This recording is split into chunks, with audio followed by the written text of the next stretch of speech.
राजस्थान की लोक संस्कृति में माता गंगौर का विशेष स्थान है। हर साल चैत्र माह में विवाहित और अविवाहित महिलाएं माता गंगौर की पूजा करती हैं। विवाहित स्त्रियां अपने पति की लंबी उम्र और सुख समृद्धि के लिए, तो अविवाहित लड़कियां अच्छे वर की प्राप्ति के लिए यह व्रत रखती हैं। यह कथा एक सच्ची घटना पर आधारित है, जो राजस्थान के एक छोटे से गांव में घटी थी। राजस्थान के एक छोटे से गांव में एक गरीब लेकिन ईमानदार किसान रहता था, जिसका नाम रामलाल था। उसकी पत्नी रुक्मणी माता गंगौर की बहुत बड़ी भक्त थी। शादी के बाद से ही वह हर साल गंगौर माता की पूजा पूरे विधि विधान से करती थी। रामलाल और रुक्मणी की एक ही संतान थी, उनकी बेटी गौरी। गौरी भी अपनी माँ की तरह माता गंगौर की परम भक्त थी।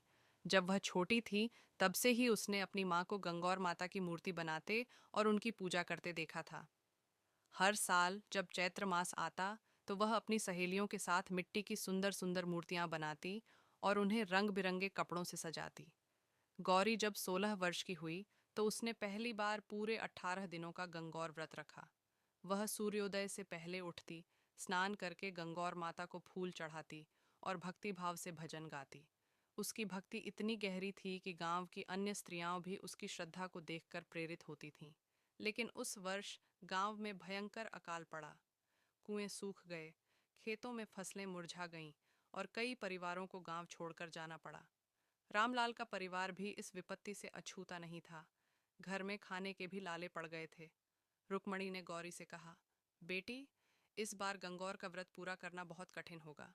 हमें खुद ही खाने के लिए कुछ नहीं है, तो माता को क्या अर्पित करेंगे? गौरी ने माँ की बात सुनी, लेकिन उसकी श्रद्धा अडिग थी। उसने निश्चय किया कि चाहे जो हो, वह माता गंगौर की पूजा करना नहीं छोड़ेगी। उसने गांव के एक बड़े तालाब के किनारे बैठकर मिट्टी से गंगौर माता की मूर्ति बनाई और अपनी चूड़ियां तोड़कर उनके लिए श्रृंगार बनाया। उसने अपने भोजन का अंतिम कौर माता को अर्पित कर दिया और बिना किसी लालसा के उनकी भक्ति करती रही। गौरी की अटूट भक्ति से माता गंगौर प्रसन्न हुई। उसी रात, जब पूरा गांव सो रहा था, गौरी ने सपना देखा कि माता स्वयं उसके सामने प्रकट हुई और कहा, बेटी, तेरी श्रद्धा ने मुझे प्रसन्न कर दिया है। कल सुबह उठकर तालाब के पास जा, तुझे वहां कुछ मिलेगा। सुबह होते ही गौरी अपनी माँ के साथ तालाब के पास पहुंची। वहां उन्हें एक चमकती हुई पोटली मिली। जब उन्होंने उसे खोला, तो उसमें सोने चांदी के आभूषण और कुछ सोने की मोहरें थीं। यह देखकर गांव के लोग चकित रह गए। रामलाल और रुक्मणी की आंखों में खुशी के आंसू आ गए। वे समझ गए कि यह माता गंगौर का आशीर्वाद है। इस चमत्कार के बाद गौरी की प्रसिद्धि दूर दूर तक फैल गई। कुछ ही महीनों में पास के एक समृद्ध परिवार से गौरी के लिए एक अच्छा रिश्ता आया। लड़का बहुत नेक दिल और समझदार था। गौरी का विवाह धूमधाम से संपन्न हुआ। विवाह के बाद भी उसने माता गंगौर की पूजा जारी रखी। उसके ससुराल में भी उसका सम्मान बढ़ता गया और वहाँ की औरतें भी उसकी भक्ति से प्रेरित होकर गंगौर माता की पूजा करने लगीं। धीरे धीरे पूरे गांव में यह परंपरा बन गई और हर साल चैत्र मास में महिलाएं पूरे विधि विधान से गंगौर माता की पूजा करने लगीं।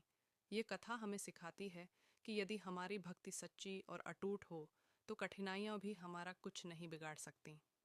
माता गंगौर की कृपा से गौरी का जीवन संवर गया और उसके परिवार को भी सुख समृद्धि प्राप्त हुई। श्रद्धा और विश्वास के बल पर असंभव को भी संभव बनाया जा सकता है।